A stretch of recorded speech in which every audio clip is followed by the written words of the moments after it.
बिस्मिल्लाहिर्रहमानिर्रहीम। मुझे को तकरीबन 3-4 कॉन्टैक्ट्स आए थे कि एक तो माइग्रेंट भी आया हुआ है पाकिस्तान से नया-नया, तो उसने भी मुझे कहा था हेल्प के लिए। मैं उसको मिला भी हूँ, उसको हेल्प भी किया है, लेकिन सोचा कि एक वीडियो भी बनाऊँ, ठीक है? क्या करना चाहिए जब बंदा ऑस्ट्रेलिया में नया आता है ना, सबसे ज़रूरी काम क्या है?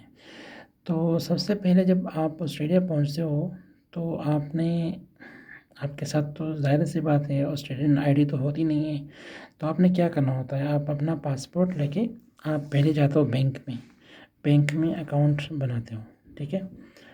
तो जब आप बैंक में अकाउंट बनाते हो ना, तो बैंक वालों से आपने पूछना है कि मुझे एक स्टेटमेंट लेटर भी दे दो, जिस पे लिखा होता है कि आपके घर का एड्रेस क्या है, ठीक है? That is your first point to get your home address on any official document in Australia, ठीक है?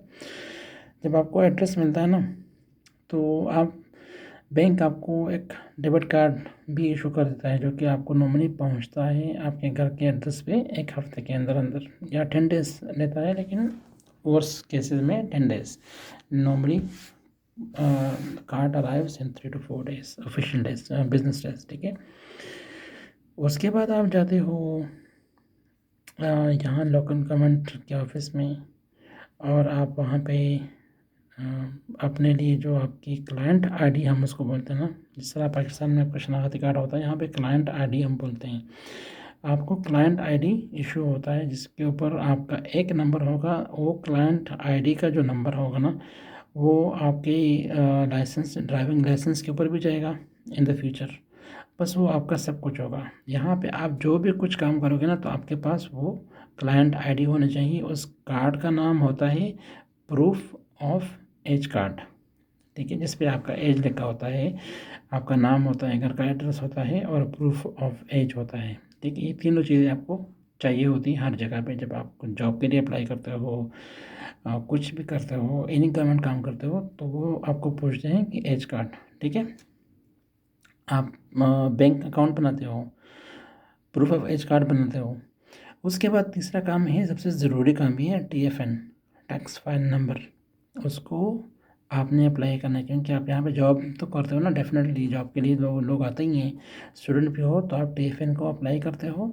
TFN आपको मिल जाता है 2 से 3 हफ्तों में, आपके घर पे आ जाता है आपका TFN नंबर। वो आपका टैक्स फाइल नंबर होता है। जो भी आप जॉब करते हो, तो आपसे टैक्स कटेगी, आप जो टैक्स देते हो गवर्नमेंट को, वो थ्रू TFN होता है, ठीक है? ये काम भी हो गया। ये this is also very very important, ठीक है? इस तरह आपके पास मेडिकल इंश्योरेंस तो नॉर्मली होता ही है। अगर स्टूडेंट आप आते हो ओवरसीज से, तो आपके साथ होता है इंश्योरेंस। आप यहाँ पे अपने लोकल कम्युनिटी में, पाकिस्तानी कम्युनिटी या इंडियन कम्युनिटी हो, आप वहाँ के डॉक्टर, जो हेल्थ केयर यहाँ का प्रैक्टिस होता है ना, आप वहाँ पे अपना नाम इनरोल करते हो। आप अपने लिए एक जीपी, एक डॉक्टर फाइंड करते हो, तो आपका एक फ़ाइल बन जाता है। उसके साथ आपका एक डॉक्टर होगा। आपको कुछ भी होता है, बीमार होते हो, अपॉइंटमेंट हो, इवन अगर आप हॉस्पिटल जाना चाहते हो ना, तो यहाँ पे आपको आपका जीपी आपको रेफ़र करेगा। या आप चले गए इमरजेंसी में, इमरजेंसी अलग अलग होता है सिचुएशन, जिसमें आप जाते हो तो you don't need to go via GP. लेकिन अगर आप इमरजेंसी में जाते हो, जीपी के बगैर जाते हो, तो वो लोग आपको वहाँ पे हॉस्पिटल में बिठाते हैं। पेपर वर्क काफ़ी लंबा होता है। लेकिन अगर आप जीपी के थ्रू जाते हो ना, जीपी आपको रेफरल लेटर देता है, या आपका रेफरल लेटर जीपी भेजता है हॉस्पिटल में। तो हॉस्पिटल से आपको फ़ोन आता है कि भाई आप इसी टाइम पे आ जाओ, आपके जीपी ने आपको रेफ़र किया हुआ है, ठीक है? तो ये आपने अपनी एंट्री आपको करनी चाहिए अपनी जीपी के साथ, डॉक्टर के साथ आपका। और आप जीपी जो आपको चार्ज करेगा ना पर अपॉइंटमेंट, तो आपके पास मेडिकल इंश्योरेंस है, एवरी मंथ आप उस इंश्योरेंस को क्लेम कर सकते हो। जहाँ से आपका इंश्योरेंस प्रोवाइडर है ना, यू कैन क्लेम, ठीक है? आप तो अपना इंश्योरेंस, लेट से आपका इंश्योरेंस है मंथली $200 आप पे कर रहे हो। अगर आप जीपी जाते हो, नहीं जाते हो, तो आप तो पे कर रहे हो। लेकिन अगर आपने अपना जीपी कर लिया हो, जितने भी अपॉइंटमेंट्स हों, लेट से आपके अपॉइंटमेंट्स का खर्चा आ गया मंथली $500, तो आपका जो कैप है ना इंश्योरेंस का, $200 आप पे कर रहे हो, ठीक है, अब तो पे कर रहे हो। तो वो जो 500 आपने जीप को दी है ना, वो आपको आपकी इंश्योरेंस कंपनी आपको पे करेगी। You don't need to pay anything for it. हमारे ज़्यादातर लोगों को पता नहीं होता कि यहाँ पे सिस्टम कैसा है। तो भाई काइंडली आप लोग एक जीपी के साथ हो जाइए और वो आपको फ्री है। जीपी आपको चार्ज करेगा, लेकिन आप you can take those receipts, जो आपको रसीदें मिलेंगी ना, जो जीपी आपको चार्ज करता है अपना मेडिकल प्रैक्टिस से, आप उसको लेके जा सकते हो। इंश्योरेंस आपको उसका क्लेम कर सकते हो। इस तरह मेडिसिन का जो ओवर द काउंटर नहीं मिलती, आप उसका भी क्लेम कर सकते हो इंश्योरेंस के थ्रू। इसके कुछ प्रोसीजर्स हैं, तरीके हैं, ठीक है। लेकिन आप लोगों ने ये काम करने हैं इस तरह। जब आप हाँ, कीप इट इन माइंड, अगर आपके पास वीज़ा है ना ओवरसीज़ स्टूडेंट वीज़ा पे हो, या आप टेम्पररी माइग्रेंट हो, तो you can still drive on Pakistani और इंडियन लाइसेंस हेयर। आपके साथ सिर्फ क्लाइंट आईडी होनी चाहिए, ठीक है, जो प्रूफ ऑफ एज कार्ड है, और ओवरसीज़ लाइसेंस होना चाहिए, ठीक है। और दूसरी बात, जब आप पाकिस्तान इंडिया से आ रहे हो ना, तो अपने साथ वहाँ का जो ड्राइविंग लाइसेंस है ना ओरिजिनल, वो भी अपने साथ में लेके आना है, और वहाँ से एक सर्टिफिकेट भी लेके आना है ऑथेंटिसिटी का। और उसको आपने पाकिस्तान या इंडिया के फ़ॉरेन ऑफिस से साइन करवा के ही यहाँ पे लेके आना है, ठीक है, क्योंकि आपने उसको शो करना पड़ता है यहाँ पे।